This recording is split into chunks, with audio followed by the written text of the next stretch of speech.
अनिरुद्ध ने झनक को ठहराया गांव वालों के सामने झूठा। झनक की लाई सभी के आगे सच्चाई। प्रसाद को लगा बहुत बड़ा झटका। जी हाँ, स्टार प्लस का one of the most popular show झनक के आने वाले एपिसोड में आप सभी को देखने को मिलने वाला है। जहाँ अनिरुद्ध गांव में गेस्ट हाउस में ठहरे हुए हैं, वहां झनक उनके पास जाती है और उन्हें मून को लेकर सारी सच्चाई बता देती है। 5 सालों में जो भी हुआ सब कुछ। और वो कहते हैं कि उन्होंने 5 सालों तक उसे पाला है, लेकिन अब वो चाहती हैं कि वो शहर जाए और अपना भविष्य बनाए, जिसके लिए वो अनिरुद्ध से कहती हैं कि यहाँ पर कोई स्कूल नहीं है, मैं उसे पढ़ा नहीं पाऊंगी, इसलिए मैं चाहती हूँ कि आप उसे लेके जाएं। एक बार अर्शी दीदी को ये सारी चीजें बताएं, वो पक्का समझ जाएंगी और आप लोग एक हैप्पी फैमिली की तरह साथ रहोगे। वहीं तभी वहां पर प्रसाद पहुंच जाता है, जो जनक को कहता है चलो खाना खाने जाने।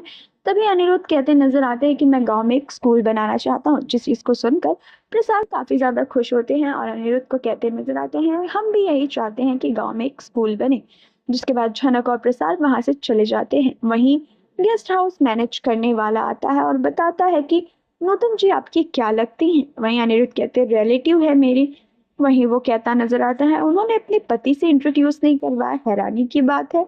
अनिरुद्ध को ये सुनकर काफी ज्यादा शौक लगता है कि जनक ने शादी कर ली। वही पूछते हैं सचमुच उसने शादी कर ली है? बताता है कि हाँ, नूतन ने शादी भी की है। उनके बच्चे का जब नामकरण था तो मैं उसमें गया भी था। 5 सालों से ये लोग यहाँ रह रहे हैं और प्रसाद 5 साल पहले शहर में इनसे शादी कर कर इन्हें यहाँ ले आया था। जहाँ पर अनिरुद्ध ये सारी चीजें सुनकर उन्हें लगता है कि जनक ने एक बार फिर से उनसे झूठ बोला और धोखा दिया।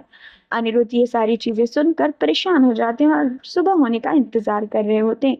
वहीं दूसरी ओर सुबह सुबह जनक मून को तैयार कर रही होती है, कपड़े वपड़े पहनाकर, उसके सारे सामान पैक करके। जब वो पूछती है कि मैं कहाँ जा रही हूँ, तो जनक कहती नजर आ रही है कि तुम शहर जा रही हो। तभी वहां पर प्रसाद आ जाता है और वो प्रसाद को ये चीजें बता देती है। वही प्रसाद जनक से पूछता है कि आखिर क्या हो रहा है और ये कहाँ जा रही है।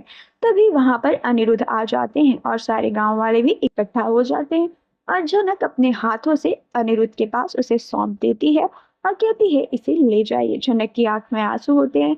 गांव वाले भी काफी ज्यादा कंफ्यूज होते हैं, लेकिन वो उनको नहीं रोक पाते हैं। उसे अनिरुद्ध अपने साथ लेकर चले जाते। साथ साथ वो ये भी कहते नजर आते हैं कि इसने मुझे धोखा दिया है, तुम सबके साथ भी ये झूठ बोलकर ही रह रही है।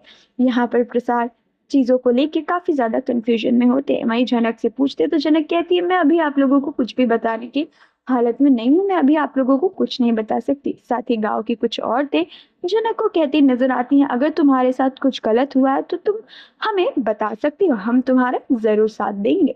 वेल, आने वाले एपिसोड में देखना इंटरेस्टिंग होने वाला है, क्या अर्शी उस बच्चे को अपनाती है या फिर वो बच्ची वापस से जनक के पास ही लौट कर आती है। देखना बेहद ही इंटरेस्टिंग है। आप सभी का क्या है कहना पूरी अपडेट पर, हमें कमेंट कर जरूर बताएं। साथ ही इसी तरह की अपडेट्स को पाने के लिए stay tune with Cinedream TV and subscribe our channel.